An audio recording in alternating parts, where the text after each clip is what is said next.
Dan menariknya di dalam Islam, penamaan-penamaan bulan seringkali dilekatkan pula pada makna-makna yang tinggi dan di dalamnya terdapat pembelajaran-pembelajaran spesifik.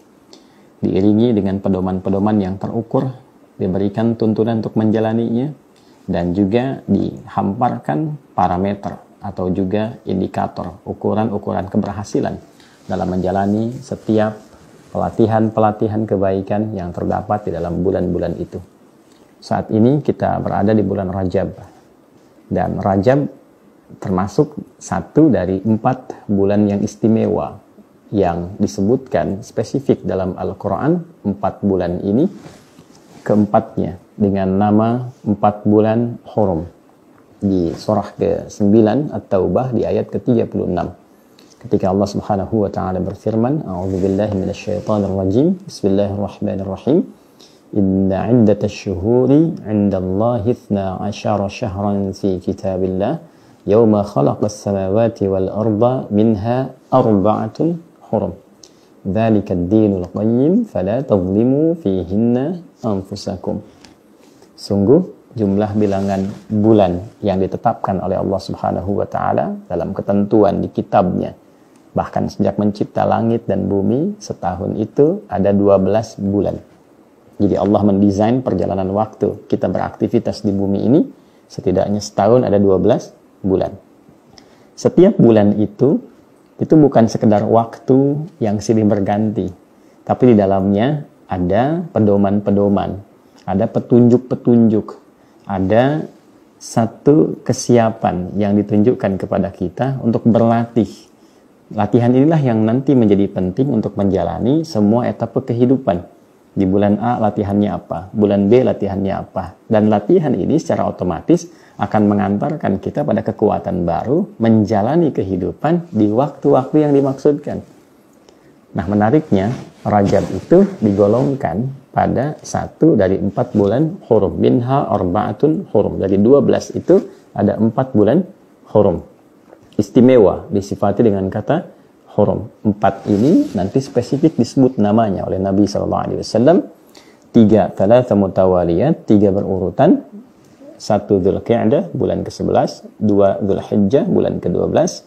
Yang ketiga Al-Muharram, bulan pertama dalam urutan penanggalan di bulan-bulan Hijriyah. Kemudian yang keempat Rajabun Mudhar, ya, dan bulan Rajab ma baina Jumadah wa Sya'ban, di antara bulan Jumadah yang ke-6, Jumadal Akhirah, dan Sya'ban bulan ke-8, artinya bulan ke-7. Nah, sekarang kita berada di dalamnya. Rajab secara bahasa juga ya, itu memiliki makna yang serupa dengan al-uzmah, ya, sesuatu yang agung, yang tinggi, yang terhormat. Jadi di bulan Rajab itu kenapa disebut dengan Rajab? Karena orang-orang suku-suku pada masa itu menghormati waktu ini. Nah, apa yang dihormati itu? Untuk menjaga dari nilai-nilai yang tidak produktif, untuk menghadirkan kedamaian. Jadi ini bulan damai, ya, bulan damai, bulan tentram, bulan penuh toleransi, bulan penuh pengertian, bulan gencatan senjata, ya, bulan menepikan hal-hal yang negatif. Kemudian bulan evaluasi diri, bulan untuk menampilkan kehormatan kita sebagai hamba, yaitu hamba Allah. Allah, Tuhan yang sangat mulia, yang sangat suci, sangat bersih, menciptakan kita dengan semua aura-aura kebaikan dan kebersihan. Quran surah 17 ayat 70. Walaqad karramna bani Adam. Dan sungguh kami telah ciptakan manusia itu dalam keadaan memiliki sifat mulia. Makanya terlahir itu bersih, baik. Kullu mauludin yuladu 'alal fitrah. Ya, terlahir dengan fitrahnya, cenderung pada kebaikan. Al-muyul ilal khair wal haq, cenderung pada kebaikan dan kebenaran, ya.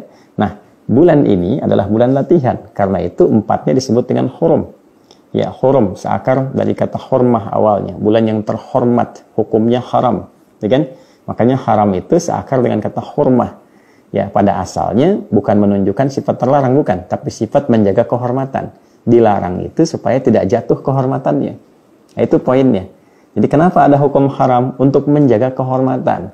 Haram hukumnya mencela, supaya saat mencela itu nanti turunkan kehormatannya, supaya tidak turun kehormatan, dicegah. Haram hukumnya, jangan sampai kehormatan kau turun karena mencela orang lain, ya kan? Dilarang hukumnya korupsi, dilarang hukumnya menyogok, Dilarang hukumnya berbuat zalim. Kenapa dilarang? Karena dengan melakukan tindakan itu dikhawatirkan kehormatan itu akan runtuh. Runtuh di hadapan Allah dan runtuh pula di hadapan makhluknya. Ya. Nah, ini poin-poinnya. Jadi hukum haram itu secara filosofinya ketika diturunkan, hikmahnya itu untuk menjaga kehormatan kita sebagai manusia. Karena itu kalau ayatnya dikembalikan tadi ke Quran surah 17 ayat 70 itu, ya kan? Diteruskan walaqad karramna bani Adam, ya kan? Wa hamalnahum fil barri wal bahr wa razaqnahum minat thayyibat. Perhatikan kalimatnya. Anda boleh beraktivitas kata Allah itu silahkan di daratan, di lautan. Karena umumnya itu yang bisa banyak kita kerjakan. Kalau di udara kan selintas saja gitu kan. Riset ke angkasa dan lintasan, pesawat dan sebagainya. Tapi umumnya beraktivitas di mana? Daratan dan lautan. Dan wa razaqnahum minat thayyibat. Dan kami pun tetapkan rezekinya yang baik saja. Karena ini makhluk terhormat, diciptakannya mulia, jangan sampai mencari rezeki yang tidak mulia. Ya, kedudukan itu rezeki. Jangan sampai berusaha mendapatkan kedudukan dengan cara yang tidak tepat. Ya, karena itu dilarang, menyogok dilarang. Hati-hati tuh, hadisnya spesifik sekali. Ya, ada dua hadis yang diriwayatkan oleh dua sahabat utama. Satu, Abdullah bin Amr bin As radhiyallahu taala anhuma. Yang kedua, diriwayatkan oleh sahabat Abu Hurairah radhiyallahu taala anhu. Dan nanti itu di kitab-kitab hadis banyak sekali, ada di At-Tirmidzi, di Abu Daud dan kitab-kitab yang lainnya spesifik ya, ar-rashi wal murtashi itu ya, tentang persoalan penyogok dan yang disogok. Itu spesifik pembukanya sama, la'anallahu rashi wal murtashi. Allah melaknat orang yang menyogok dan yang disogok. Ketika keduanya kompak tuh, ya, yang nyogok itu berinisiatif untuk mendapatkan sesuatu, yang disogok mengambil manfaat dari sogokan itu. Kedua-duanya itu ketika terjadi dilakukan itu, kemudian komentar hadisnya sederhana dari Nabi SAW, la'anallah, Allah memberikan laknatnya. Jadi saat terjadi, terlaknat itu. Ya, kenapa? Karena perbuatan itu bisa meruntuhkan kehormatan. Ya, makanya ketika seseorang terdeteksi, kemudian nampak, diketahui, ditangkap korupsi nih, karena nyuap, karena nyogok, karena macam-macam. Lalu kemudian dibuka ke publik, dari mulai ditangkap, disidang, runtuhkan kehormatannya. Kasihan. Bahkan bukan hanya orangnya, keluarganya yang tidak tahu apa-apa dibully, anaknya dibully di sekolah, hilang kehormatan. Nah, Allah yang Maha Penyayang, Maha Pengasih tidak menginginkan itu. Ya, tidak menginginkan hal-hal demikian terjadi. Karena itulah kemudian terkadang dalam perjalanan waktu yang kita lalui, manusia itu seringkali lupa. Dan lupa itu temannya itu salah. Biasanya kalau orang sudah lupa itu besar kemungkinan potensinya melakukan kesalahan.